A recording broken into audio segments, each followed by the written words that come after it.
What's up, everybody? Welcome back to another weekly wrap with the Inertia. I'm Juan Hernandez, dropping into your feed for just a minute or two here to run down the past week's most important stories in surf and outdoors. Check out what you might have missed, or let's just cruise through a recap of the past 7 days with us here on theinertia.com. Of course, we've all been tuned into the North Shore, where the World Tour's 2022 campaign is officially underway at the Billabong Pipe Pro, and there was a lot of action leading up to finals day. If you missed day 2 of the men's competition, you're bummed. It was, as Chris Cote said, one of the best days ever. Pumping and kind of gnarly, really gnarly, but this is the internet, so it would have been tough to completely miss one moment everybody's been talking about. We already know who it's gonna be, right? Round of 16, Baron Mamiya on the verge of advancing into the quarterfinals with a win over Kelly Slater. The clock's winding down in the dying seconds. Kelly's been doing this to people since before Baron was alive, right? How many times have we all seen it? Like I asked. He needs a 7.14, gets a 9.23, and his 83rd heat win in his career at this event, sending him to a matchup against Kanoa Igarashi on finals day. Wasn't the highest scoring wave of the event, but pulling it off in classic Kelly style at the buzzer. It's just crazy thinking back on 30 years, how many times that's happened to me and just gone my way. I don't know what to chalk it up to, but except for spending my life in the ocean. Meanwhile, the women have been making history. Until this contest started, there had never been a full-length women's championship tour event at Pipe.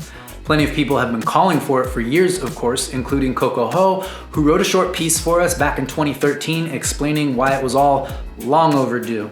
She said, "We deserve the challenge and the opportunity to show our level of surfing. Few places provide that opportunity as effectively as Hawaii does." Pretty straightforward, pretty to the point, right? And after 2 days of competition to kick things off, Hawaiians Moana Jones and Carissa Moore fought their way through the field and into the Final Four, repping the Aloha State on finals day against Tyler Wright and Lakey Peterson. No surprises here. Carissa Moore, the defending champ, she's on fire.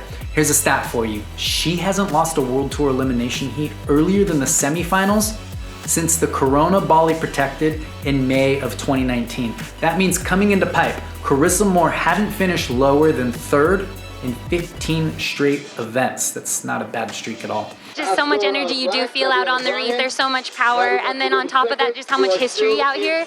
And just being a surfer, this is the place you want to surf and prove yourself. So combined with like the energy and the history, it's a really magical, special place. What else has been going on? If you got enough heaving pipe bombs this week, well, let's take a drive on California Highway 1. The Inertia Studios manager, Jordan Romero, cruised through Santa Barbara during the West Coast's last run of swell and delivered a new edit from the Queen of the Coast. If nothing else, it's a good reminder that getting one to yourself here can be really special, because the wait list for set waves runs deep with all those bodies floating in the lineup. Also on the Inertia this week, gear editor Will Cilio shared an all too relatable memoir of thinking his experience with one board sport was gonna transfer to another. Will is a lifetime skier, a really good one too. He'd never been on a snowboard though until a couple of weeks ago. He walked into a Tahoe rental shop. He says, "I'm a pretty decent skier. I surf and I skate, so I'm sure I'll pick this all up quickly, right?" Spoiler alert, in a fit of frustration, Will ended up on his skis by the end of the day. Seriously, it's a good, fun story and a great read that's gonna serve us all some much needed humility.